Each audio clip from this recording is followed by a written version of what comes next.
Ava DuVernay, you directed the documentary 13th, which is about the 13th America and how it actually kind of laid the groundwork for mass incarceration in modern America.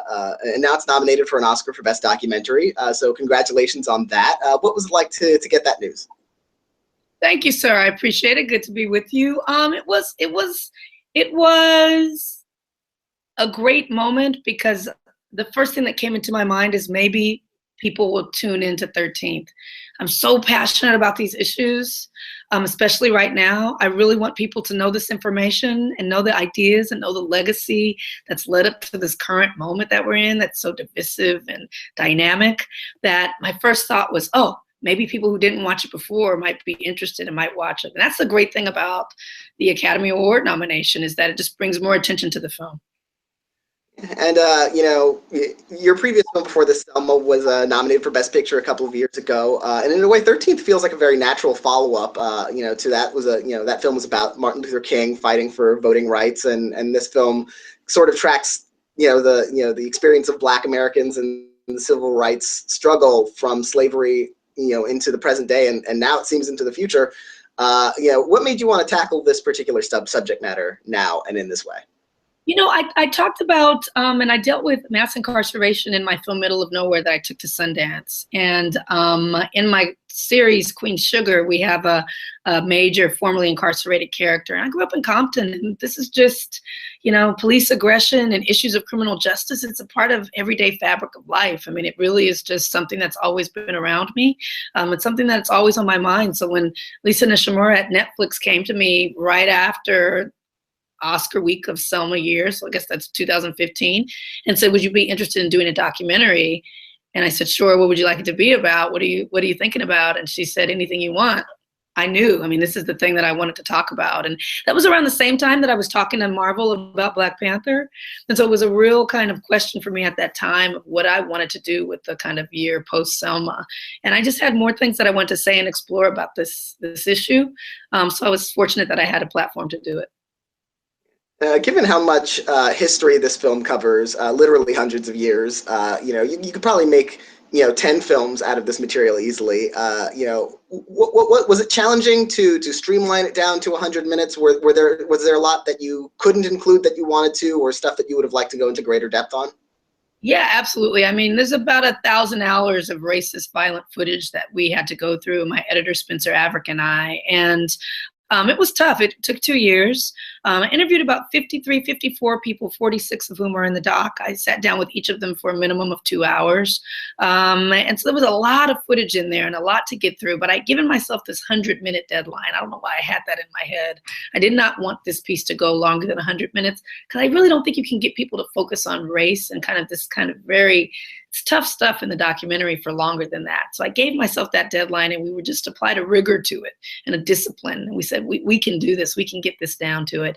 It's a bit of a shock and awe concept around this documentary. I just want to shock people with all this information into action, shock them into attention, shock them into awareness. And so yeah, it was a challenge to do. It was hard to watch that stuff, especially right after Selma. I was scenes where, there were, people getting murdered in Selma and marches where people were being beaten and bloodied and then went straight into this. It was probably too much, probably wasn't the healthiest thing. That's why I'm glad that I get to make a movie now with like things that fly and great costumes and just can kind of escape a little bit because I need a self-care moment. Yeah, this film is kind of the opposite of escapism. In particular, the way it does address Donald Trump, who is now, of course, in the news every single hour of every single day. Minute by minute. And his campaign was built on so much, racist resentment, and now he's kind of following through on a lot of that now that he's in office. Drawing those parallels between, his campaign and the civil rights movement as a whole. What are your thoughts now that we've entered this new era, of kind of American reality, thinking about this film in relation to the new presidency?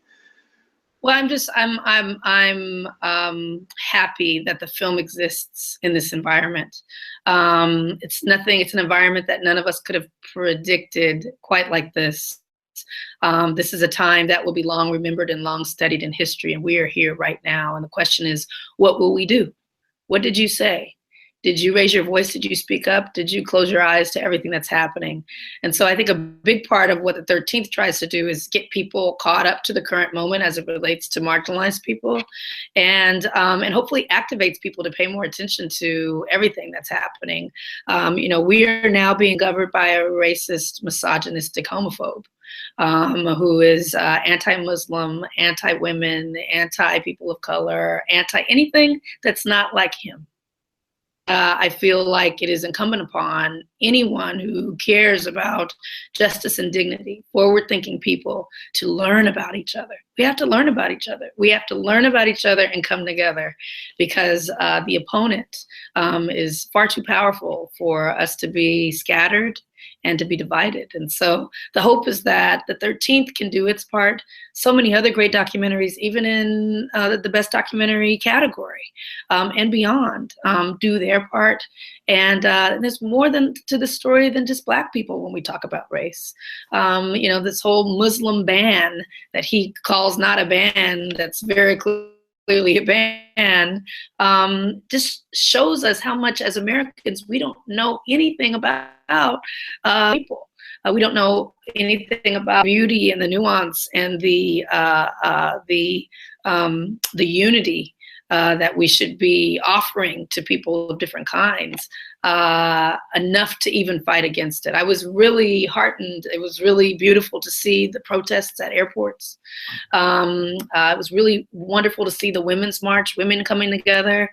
It's the first 2 weeks of the presidency. So to think what could happen if we start to learn about each other, things that can happen if we stick together, is what keeps me going every day.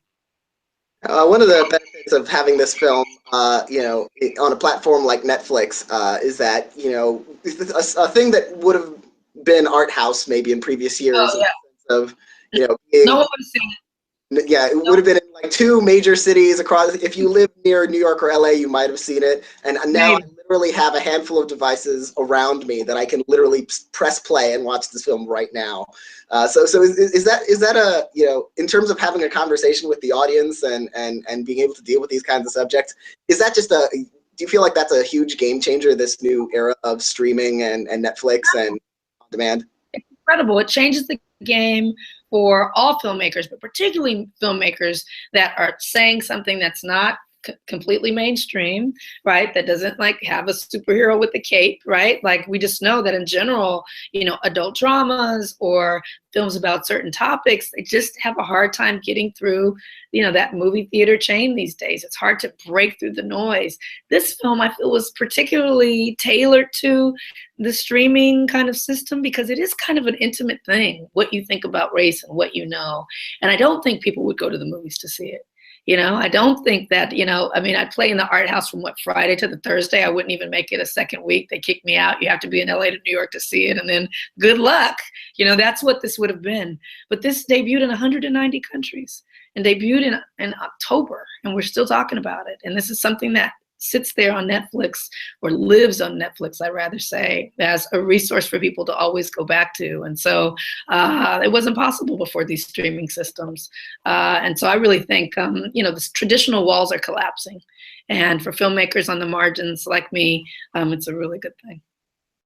This film includes a wide variety of interview subjects from different parts of the political divide, and this issue of imprisonment and racial equality often falls along party lines, and yet you've got Angela Davis and Cory Booker, but also Newt Gingrich and Grover Norquist. What's it like, talking to people who are more traditionally considered conservative, addressing these issues in this film with you? Well, it was important to me that I had people on both sides of the aisle, so to speak, Republicans and Democrats, liberals and conservatives, but also, politicians, formerly incarcerated people like Corey Green. Like, I just wanted to mix it up and have everyone in there, equal numbers of men and women, LGBTQ activists, Black Lives Matter folks, folks from the old establishment like Charlie Rangel. So it was really important to get a mix of people in there because I know what I believe. Part of this was really investigating and exploring what's out there and what are all kinds of people thinking about this. What do they know? So it was really interesting preparing for a 2-hour interview with Grover Norquist, and really interesting to sit down with Newt Gingrich just to pick his brain. I mean, I see that kind of thing as, you know, just the thrill of filmmaking, especially the documentary. This is my 4th doc, and it's part of the thing that I love about making docs. I don't really make verite docs where I just kind of follow people around. All of my docs has been like sit down and talk to people, and it's a real it looks like the ultimate master class. I got to do that for 2 years, and so I learned a lot, and hopefully I shared a little bit of it with people. Well, thank you very much for talking to me today, and congratulations again on the film. And I'm talking to you, maybe the 3rd. I remember meeting you. We were in New York, weren't we? Yeah. It was. I think it was right after it screened at the New York Film Festival. There was an event for the film. For Selma. Oh, I was at Selma too. Yeah, I was at Selma too. You don't even remember me. What's up with this? What's happening, Daniel? Okay, I'll let you go. But anyway, Well, it was a pleasure thank you. talking to you. Thank you so much. Bye.